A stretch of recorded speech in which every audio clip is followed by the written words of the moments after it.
Hi everyone, it's Laura from Women's Health Physiotherapy Center. I'm thrilled to be introducing the wonderful Randi Mae to the Durham Women's Summit today. Randi is a mother, an author, a mindfulness facilitator, and counselor, and she's an all-around fantastic human being. She's been practicing and teaching mindfulness for many years now, and she weaves mindfulness and self-compassion into her individual and couples counseling sessions. She's going to be sharing a little bit about what mindfulness is and how we introduce it into our very busy lives. Hi, my name is Randi Mae, and today I'd like to talk to you about mindfulness and how do we actually bring it into our day-to-day life. So we're going to start talking a little bit about the science, a little bit about the definition, and then a practice that we can actually do. So, a little bit about the definition. So mindfulness has been around for a very long time, but what's new about mindfulness is the quantification of what actually happens to your mind and your body when you do these practices. So we have a wonderful researcher named Sarah Lazar. You can watch her TED Talk. If you just Google Sarah Lazar, last name Lazar. It's about 7 minutes long, but what you'll learn from that video is that when we practice mindfulness and breathing for 30 minutes a day for 8 weeks, they actually scanned the brain before and after. And what they found was that the brain actually changes and grows and reshapes itself. And so what that's called is neuroplasticity. So simply by focusing on my breathing for 30 minutes a day for 8 weeks, my brain actually changes. So that's a lasting effect. You might feel better, but something's actually neurologically happening to your brain. So the area of your brain that changes is just above your ear here. It's called the temporal parietal junction. And that area of the brain deals with compassion, empathy, and perspective taking. So over those 8 weeks, they found that the brain actually increased in gray matter in that area, which is really helpful for people who are caregiving, providing support to people in different roles, because what we often experience sometimes is compassion fatigue, that feeling where I don't have any more to give. So when that part of the brain actually reshapes itself, we actually get a new perspective and become more compassionate and have more empathy. The other parts of our brain that actually change in gray matter and shift is our prefrontal cortex, learning, memory, decision making, which is really helpful for our day-to-day processes. And then our amygdala shrinks over time. So that's our fight or flight, or I like to say freeze center. And that shrinks. So what happens is you get the same stimulus and things happening in your life, but you respond to them differently. So that's a part of the brain that changes. Physiologically, our body, our heart rate is changed, our nervous system is impacted, and all we're talking about is focusing on the breath for 30 minutes a day for 8 weeks. Okay, you're kind of like, Randi, where am I going to find those 30 minutes? We can break them up into little chunks throughout the day that are more practical and realistic. The other working definition that we have of mindfulness is being in the present moment non-judgmentally with your full attention and intention. So what does that really all mean? So what's happening is, right now you're watching this video with me and your mind might say, what am I going to do later on today? So you go into the future. So you start to think about, anticipation, you go into what's going to happen, and then you're like, Randi Mae's talking, and then you dip back into me, and then you might say, okay, I go into the past. This is what happened yesterday or this morning or whenever I'm watching this video, but we dip into the past. So we got our future and our past. So our mind is going future, past all day long.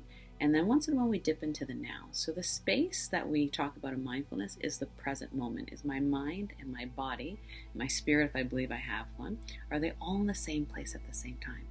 So you're like, well, sometimes it is. Absolutely, sometimes it is. But we have this beautiful function called autopilot. So if you have ever driven somewhere and you don't really know how you got there, that's autopilot. If you're in the shower and you rewash your hair or a body part, autopilot. Because what's happened is that you're in the shower, for example, and your mind is thinking about the next thing that you have to do. So the question is my mind and my body exactly where I am? So saying all of that, what are some realistic, real things that you can do to bring this into your life? I like to start in little chunks. So mindfulness, I like to approach it like going to the gym. Right? If I go to the gym and I've never been to the gym before, I'm not going to try to lift 200 pounds, right? Because if I do that, I might hurt myself, I might get discouraged. So I like to start with little increments. So I start with 3 minutes. I'm okay to sit for 3 minutes and breathe. I can do 5 minutes. Go to 5 minutes, I can do 7 minutes. I can do 7 minutes, I can do 10 minutes, right? So again, decreasing the amount of time that you might feel frustrated, but also feeling the benefits of in the here and now. So one of the things that we're going to do together is an exercise where we just focus on the breathing. So I'm going to guide you through it for the next 3 minutes or so. So if you want to get comfortable wherever you are, and you can be laying down, you could be sitting down, whatever feels right for you, as long as you can feel your body fully expand and contract when you breathe in and out. Okay? So I'm also going to invite you to close your eyes for a moment, turning off some of the stimulation so you can turn inside. And as you turn inside, just notice what it feels like to be supported by the surface below you. So whatever surface is supporting you, just bringing your full awareness, your attention and intention to noticing what it feels like to be supported by the surface, whether it's a bed, the ground, a chair, whatever it might be. And as you start to notice what it feels like to be supported by this surface, noticing your natural rhythm of breathing. So feeling the air before we even take any deep breaths in or out, just noticing what it feels like to breathe in and to breathe out at your own rhythm and pace. So thoughts and situations may arise in your mind, but none of them you can physically tend to in the here and now.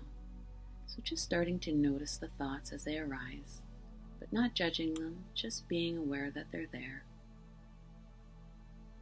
So now I'm going to guide you to taking deeper breaths in. I'm going to count from 1 to 3, breathing in, holding for 2, and breathing out 3 to 1. So breathing in, 1, 2, 3, and gently breathing out, 3, 2, 1. And breathing in, expanding in the body, 1, 2, 3, and letting the shoulders come down and relax, 3, 2, 1. I'm going to invite you to take deep breaths in to wherever it feels right for you, and gentle and slow breaths out, relaxing and letting the body settle. As you breathe in, you're going to say breathing in your mind, and as you breathe out, you're simply going to say breathing out in your mind, so that your mind and your body are doing the same thing at the same time. So you can do that on your own for the next 10 seconds.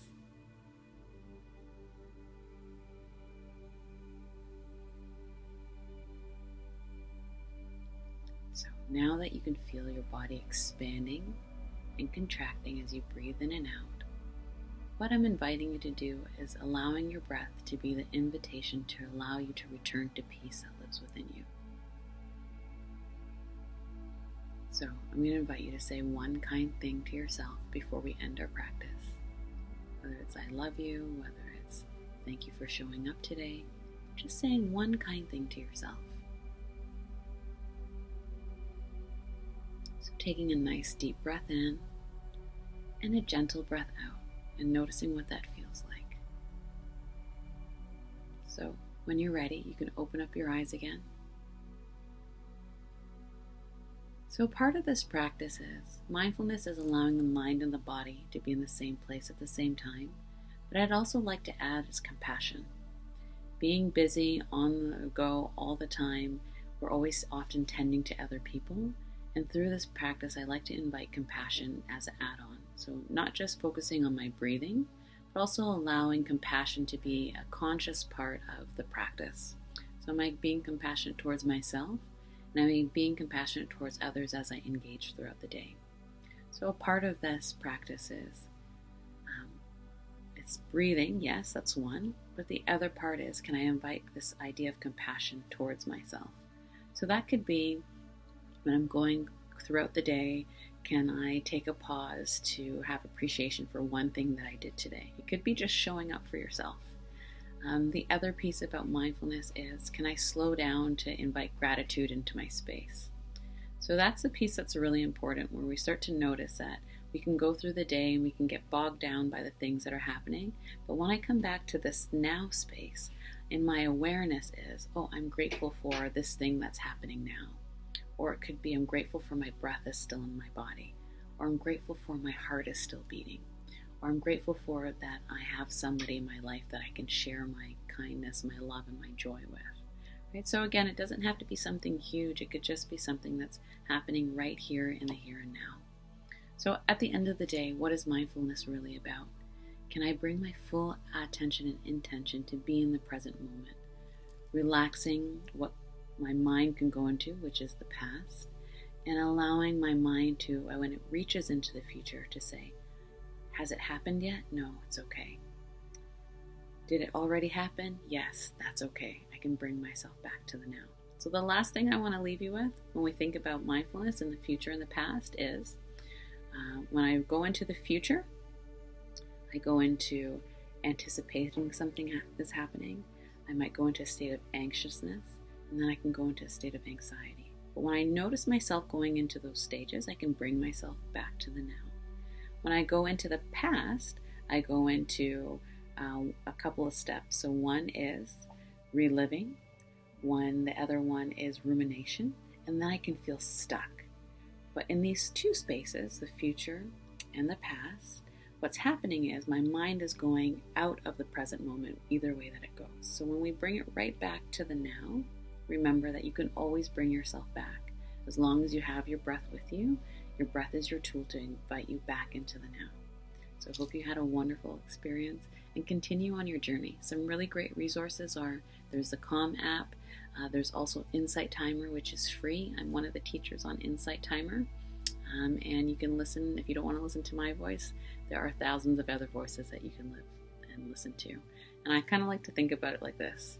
A guided meditation is like listening to music. We might not all like the same music, but there's one song, there's one tone of voice that can help you come back into the present moment. So find that voice and have a wonderful day.